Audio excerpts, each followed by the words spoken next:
হরে কৃষ্ণ, জয় শিল প্রভুপাদ।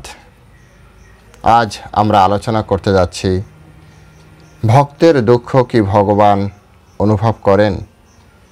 যিনি সমগ্র ব্রহ্মাণ্ড পরিচালনা করছেন, তিনি কি সত্যিই আমাদের মতো ক্ষুদ্র ব্যক্তির দুঃখ কষ্ট অনুভব করেন?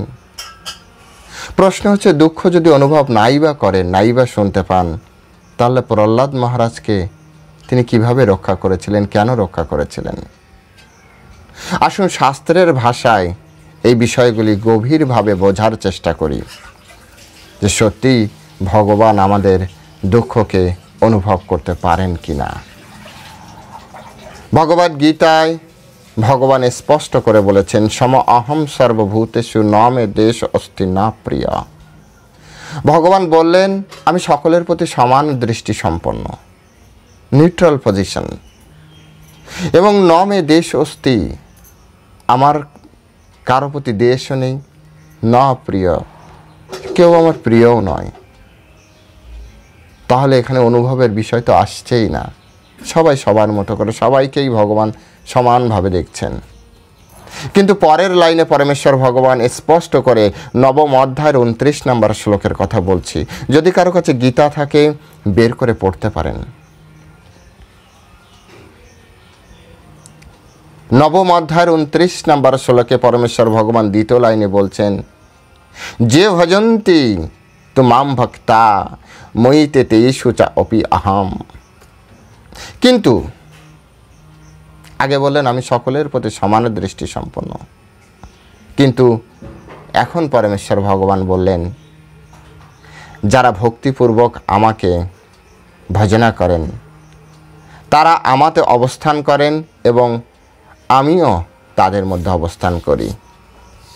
অর্থাৎ যিনি ভক্তি করছেন, যিনি কৃষ্ণের ভক্ত, পরমেশ্বর ভগবান তাকে কিছুটা বিশেষ দৃষ্টি দিয়ে রাখেন। এটি একটি অত্যন্ত গুরুত্বপূর্ণ বিষয়।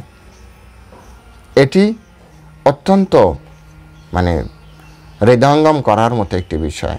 সকলের প্রতি সমান দৃষ্টি ভাব হলেও তিনি ভক্তের প্রতি আলাদা দৃষ্টি দিয়ে রাখেন।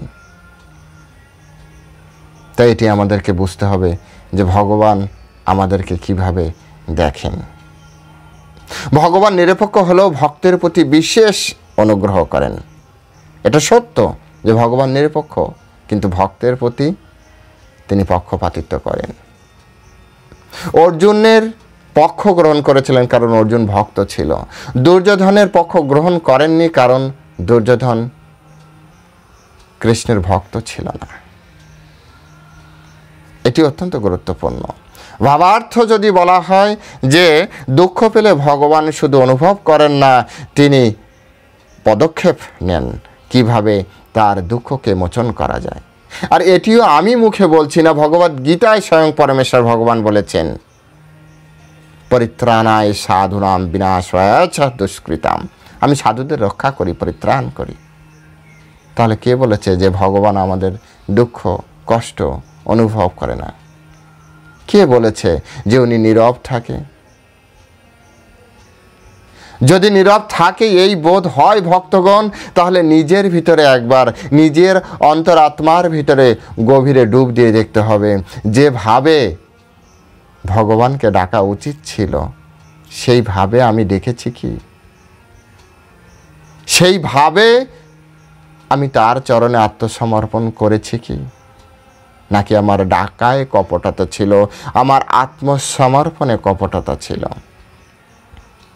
ভক্তগণ, এগুলি হচ্ছে বোঝার বিষয়। এমন নয় যে পৃথিবীতে কোনো উদাহরণ নেই। যদি আপনারা উদাহরণ চান, শাস্ত্র থেকে হাজারো উদাহরণ দেওয়া যেতে পারে। উদাহরণস্বরূপ সবথেকে বড় উদাহরণ প্রহ্লাদ মহারাজ। ভক্তগণ, প্রহ্লাদ মহারাজ তিনি শুধু ভগবানের নাম গুণগান কীর্তন করতেন জন্ম থেকেই। কেন? গর্ভে থাকাকালীন। কারণ প্রহ্লাদ মহারাজ যখন মাতৃগর্ভে ছিলেন, তখন থেকেই নারদমুনি ভগবানের কথা তাকে শোনাতেন। জন্মের পর থেকে তিনি ভগবানের নাম গুণগান কীর্তন করতেন। স্কুল কলেজে তিনি যখন গিয়েছেন, তাদের সিস্টেমের যে স্কুল ছিল, গুরুকুল ছিল, সেই গুরুকুলে তাদের যে শিক্ষা ব্যবস্থা ছিল আসরিকের শিক্ষা ব্যবস্থা, এই ভৌতিক জগতের শিক্ষা ব্যবস্থাকে আপনি ভাগবতম পড়বেন, সেখানে লেখা আছে আসরিকের শিক্ষা ব্যবস্থা। ভৌতিক জগতের শিক্ষা ব্যবস্থা আমাদের আমিত্ব তৈরি করে, আমাদের অহংবোধ তৈরি করে, আমাদেরকে ভোগবিলাসী তৈরি করে, আমাদের ভোগকেন্দ্রিক জীবন তৈরি করে। তাই এটাকে আসরিকের শিক্ষা ব্যবস্থা বলা হয়েছে। আর সেই শিক্ষা ব্যবস্থার বিপরীতে তিনি আধ্যাত্মিক জ্ঞান প্রদান করতেন, যা তিনি মাতৃগর্ভে থেকে জ্ঞান অর্জন করেছিলেন।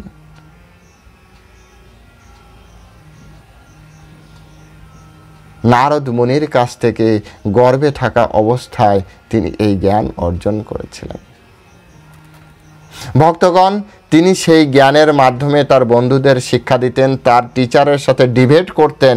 টিচার ভৌতিক জ্ঞানের জ্ঞানী আর ইনি আধ্যাত্মিক জ্ঞানের, লজিক্যালি এবং শাস্ত্রগত উভয় যুক্তি দ্বারা ডিবেট হতো। তিনি কনভিন্স করতেন তার সমস্ত বন্ধু বান্ধবদেরকে, আর হারিয়ে দিতেন তার শিক্ষকদেরকে। পরাস্ত শিক্ষক কোনো উপায় খুঁজে পেতেন না কোন প্রশ্নের কি উত্তর দিবেন। কিন্তু এক সময় তার পিতার নজর কেড়ে নেয়। যখন তার পিতা হিরণ্যকশিপু জানতে পারে, তারপরে ঠিক ইতিহাস আপনারা জানেন কতভাবে তাকে মারার চেষ্টা করেছে। তিনি শুধু ভগবানের দিব্য নাম লীলায় তন্ময় ছিলেন, বারে বারে ভগবান স্বয়ং এসে তাকে রক্ষা করেছে। কে বলে যে ভক্তকে ভগবান রক্ষা করে না? ভক্তগণ, যদি আমরা ভগবান কর্তৃক সুরক্ষিত না হই, তাহলে এটা অবশ্যই মাথায় রাখতে হবে, হয়তোবা সেইভাবে ডাকতে পারিনি যেভাবে প্রহ্লাদ মহারাজ ডেকেছিল, হয়তোবা সেইভাবে ডাকতে পারিনি যেভাবে দ্রৌপদী ডেকেছিল। দ্রৌপদীর কথা আসায় সেই কাহিনী মনে পড়ে যায়। আপনাদের নিশ্চয় মনে আছে, দ্যুত ক্রীড়ার যে সভায়, সেই সভায় দ্রৌপদীকে কিভাবে অপমান করার চেষ্টা করা হয়েছিল। তার বলবান 5 স্বামী সেখানে উপস্থিত ছিল তাতশ্রী ধৃতরাষ্ট্র, উপস্থিত ছিল পিতামহ ভীষ্ম, গুরু দ্রোণাচার্য, কৃপাচার্য, সকলে উপস্থিত ছিল। এই বিশাল রাজসভায় শুধুমাত্র দুর্যোধনের নেতৃত্বে দুঃশাসন আদি অন্যান্য যারা ছিলেন, তারা দ্রৌপদীকে কিভাবে অপমান করার চেষ্টা করেছিলেন। চুলের মুঠি ধরে টানতে টানতে তাকে নিয়ে এসেছিলেন। শুধু কটুবাক্য বা এই ধরনের অত্যাচারই তার উপরে হয়নি, তাকে সকল এই ভরা রাজসভার মধ্যে তাকে নির্বস্ত্র করার মতো একটি জঘন্য মনোবৃত্তি তারা পোষণ করেছিল। ভক্তগণ, কাহিনী সব কিছুই আপনারা জানেন, ইতিহাস লিপিবদ্ধ আছে। মহাভারত জানে না এমন কেউ নেই এখন, বিশেষ ভারতবর্ষের। দ্রৌপদী তাকিয়েছিল তার স্বামীর দিকে, হয়তো তার স্বামীরা তাকে রক্ষা করবে। যেখানে অর্জুনের মতো ধনুর্ধর আছে, ভীমের মতো বলবান ব্যক্তি আছে, যার শরীরে 10,000 হাতির মতো শক্তি রয়েছে, কিন্তু সবাই নীরব, কেউ তাকে সাহায্য করতে আসেনি। ভক্তগণ, নিরুপায় হয়ে তিনি প্রার্থনা করেছিলেন মহারাজ ধৃতরাষ্ট্রের কাছে। ধৃতরাষ্ট্র নীরব ছিলেন, কারণ তিনি তার পুত্রের বশবর্তী ছিলেন। তিনি পিতামহ ভীষ্ম, গুরু দ্রোণাচার্যকে বলেছিলেন, আমি আপনার বন্ধুর পুত্রী,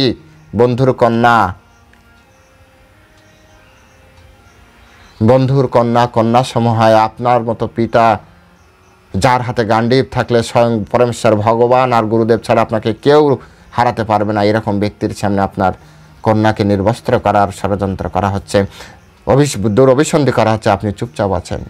তিনি তার পুত্রের অশ্বত্থামার প্রতি দুর্বল ছিলেন, কারণ অশ্বত্থামা দুর্ভাগ্যবশত দুর্যোধনের সাথে সম্পর্ক তৈরি করেছিল, বন্ধুত্ব করেছিল। যখন সমস্ত রাজসভায় তাকে আর সহযোগিতা করার কেউ নেই, তখন তিনি স্বয়ং তার বস্ত্র নিজে রক্ষা করার চেষ্টা করেছিলেন, কিন্তু দুঃশাসনের শক্তির কাছে দ্রৌপদীর শক্তি যথেষ্ট কম ছিল। যখন তিনি দেখলেন যে দুঃশাসনের শক্তির সাথে আমার শক্তি কাজ করবে না, স্বামী সহযোগিতা করছে না, রাজসভায় যারা তাকে সবসময় প্রতিরক্ষা প্রদান করেছে সেই সকল ব্যক্তিরা নীরব ভূমিকা পালন করছে, তিনি 2 হাত উঁচু করেছিলেন, হে গোবিন্দ, হে মাধব, হে কৃষ্ণ, রাখবি মারো যো ইচ্ছা তোহার, তুমি হয় আমাকে রক্ষা করো, না হয় আমাকে মেরে দাও। ভক্তগণ, যে মুহূর্তে তিনি 2 হাত উঁচু করেছিলেন, তারপরে পরমেশ্বর ভগবান শ্রীকৃষ্ণ শাড়ি রূপে সেখানে অবতীর্ণ হয়েছিলেন। শাড়ি রূপে দ্রৌপদীকে ঘিরে রেখেছিলেন। পাহাড় সম শাড়ি তার শরীর থেকে দুঃশাসন বের করেছিল। তথাপি ভক্তগণ, আশ্চর্যের বিষয়, দ্রৌপদীর শাড়ি কিন্তু শেষ হয়নি। কি আশ্চর্যের বিষয়! এগুলি যদি আপনারা বিচার করেন তবে আপনারা এই তত্ত্ব হৃদয়ঙ্গম করতে পারবেন। পরমেশ্বর ভগবানের যে লীলা, সেই লীলা আপনারা বুঝতে পারবেন। দ্রৌপদী ডেকেছে, পরমেশ্বর ভগবান তো এসেছে। এমন নয় যে পরমেশ্বর ভগবান আসেনি, তাহলে আমার আপনার ক্ষেত্রে কেন আসবে না? এর একটি মাত্র প্রমাণ, আমি আপনি হয়তো সেইভাবে ডাকছি না যেভাবে দ্রৌপদী ডেকেছিল। ভক্তগণ, বোঝার চেষ্টা করুন, বিষয়টি হৃদয়ঙ্গমের চেষ্টা করুন। হৃদয়ঙ্গমের চেষ্টা করলে অবশ্যই আপনি বুঝতে পারবেন। দ্রৌপদীকে ভগবান দেখা দিয়েছেন, সহযোগিতা করেছেন। হ্যাঁ, কিছুটা সময় লেগেছে, এটা সত্য, কিন্তু সহযোগিতা করেছেন অবশ্যই। এরপরে যদি আরও উদাহরণ চান, আপনারা শ্রীমদ্ ভাগবতম থেকে গজেন্দ্রর কাহিনী আপনারা জানেন। এগুলি সত্য কাহিনী, সত্য ইতিহাস। গজেন্দ্র যখন কুমিরের সাথে যুদ্ধ করতে করতে যখন সে সম্পূর্ণভাবে বুঝে ফেলেছেন যে আর বাঁচার কোনো উপায় নেই, তখন তিনি ওই যে দিঘি ছিল সেই দিঘির থেকে একটি পদ্ম ফুল তার সুরে নিয়ে ভগবানের উপরের দিকে তিনি তাকিয়ে, মন্দিরে আসবেন, আমাদের মন্দিরে ছবি আছে, যদি কারো ঘরে ভাগবতম থাকে গজেন্দ্র মোক্ষযোগের ছবি দেখে নেবেন। ওম নমো ভগবতে বাসুদেবায়, এই মন্ত্র উচ্চারণ করেছিলেন। হে ভগবান, এর আগের জীবনে আমি উদ্ধার হতে পারিনি, এই জীবনে পশু শরীর পেয়েছি, চেতনা পশু সদৃশ, তাই এই জীবনে উদ্ধার হতে পারলাম না। আর এই জীবন শেষের দিকে, তাই তোমার জন্য তো আমি কিছুই করতে পারলাম না। শেষ মুহূর্তে একটা ফুল তোমার চরণে অর্পণ করতে চাই, তুমি আমার এই ফুলটা গ্রহণ করো। যেই না বলেছে ওম নমো ভগবতে বাসুদেবায়, ভগবান নিজে গরুর দেবকে ডেকেই, আচার্যরা যখন ক্লাস দেন তখন বলেছিলেন বৈকুণ্ঠ থেকে তিনি নিজে লাফ দিয়ে পড়েছিলেন। সম্ভবত গরুর দেবের পিঠে চড়ে ভগবান অন্য কোনো জায়গায় যান, কিন্তু গরুর দেবের আসতে দেরি হচ্ছে। আপনি জানেন গরুর দেবের গতি কতটা, স্পিড লিমিট? গরুর দেবের স্পিড জানেন আপনি? অনেকেই জানে না। গরুর দেব মনোগতিতে চলে। মনোগতি মানে, এই ধরুন আপনি এখন বসে আছেন, চিন্তা করছেন আপনি সুইজারল্যান্ড, তো আপনি এখন সুইজারল্যান্ডে, এটাকে বলা হয় মনোগতি। আপনি ভাবছেন আপনি এখন মঙ্গল গ্রহে, তো আপনি এখন মঙ্গল গ্রহে, এটাকে বলা হয় মনোগতি। গরুর দেবের গতি হচ্ছে মনোগতিতে চলে। সেই গরুর দেব আসতে ভগবান ডাকার সাথে সাথে কিন্তু চলে আসবে। এইটুক ফ্র্যাকশন অফ সেকেন্ডের, মানে মিনি সেকেন্ড, এইটুক সময় ভগবান আর লেট করতে পারছে না। ভগবান লাভ দিয়েছে, গরুদেব নিচে থেকে এসে ভগবানকে ধরেছে, গরুদেবকে বলছে তুমি চলো, আজ তুমি কেন দেরি করছো, আমার ভক্ত দেখি বিপদে পড়েছে আর তুমি দেরি করছো। গরুদেবের মনোগতি, সেই গতিটাও ভগবানের কাছে ওই মুহূর্তে স্লো মনে হচ্ছিল। সাথে সাথে তিনি আসলেন, তার সুদর্শন চক্রের মাধ্যমে কুমির এবং গজেন্দ্রকে সেই দিঘি থেকে তুললেন এবং তার তলোয়ার দিয়ে কুমিরের মাথাটি কেটে দিলেন এবং গজেন্দ্রকে মুক্ত করে দিলেন। ভক্তগণ, গজেন্দ্রও ভগবানকে পেয়ে গিয়েছে। আর আপনি যদি বলেন ভগবান আমাদের দুঃখ দেখছে কি দেখছে না, অবশ্যই দেখছে। আমার এক প্রভু খুব সুন্দরভাবে বলেন, ভাববার যিনি ভাবছেন তিনি, তুমি ভাবো তাকে। তাকে তার চরণে আত্মসমর্পণ করাই। উনি সব কিছু সামলে নেবেন। যেটা আমার আপনার হাতে নেই সেটাও উনি পারেন। তাই এই তত্ত্বটা অত্যন্ত গুরুত্বপূর্ণ। ভগবান সবসময় তিনি আমাদেরকে দেখছেন, আপনাকে আমাকে সবসময়। তাই ভক্তগণ, ভগবানকে বোঝার চেষ্টা করুন। ভগবান সবসময় আমাদের পাশে আছেন। মাঝে মাঝে আমার তো অনুভব হয় যে ভগবান, আমরা যেন ভগবানের সিসি ক্যামেরার মধ্যে আছি। সব সময় তিনি আমাদেরকে দেখছেন। প্রতিটা মুহূর্তে আপনি শুধু ভগবানকে সেইভাবে ডেকে দেখুন, দেখবেন আপনার পাশে সবসময় ভগবান আছে। হরে কৃষ্ণ। এ বিষয়ে আপনার এরকম ধরনের লাইফে কোনো এক্সপিরিয়েন্স বা অনুভব হয়েছে কিনা যে ভগবান সবসময় আপনার পাশে আছে? অবশ্যই কমেন্ট সেকশনে লিখবেন। যদি কেউ বেশি লিখতে পারেন তাহলে কেমন ধরনের এক্সপিরিয়েন্স হয়েছে কমেন্ট সেকশনে লিখবেন, যাতে আরও যারা কমেন্ট করে এই সত্য কমেন্ট দেখে তারা যাতে বুঝতে পারে ভগবানের অস্তিত্ব কত। হ্যাঁ, ভগবানকে বোঝা যায়, ভগবান অনুভব করা যায়, ভগবান আমাদেরকে দেখছেন।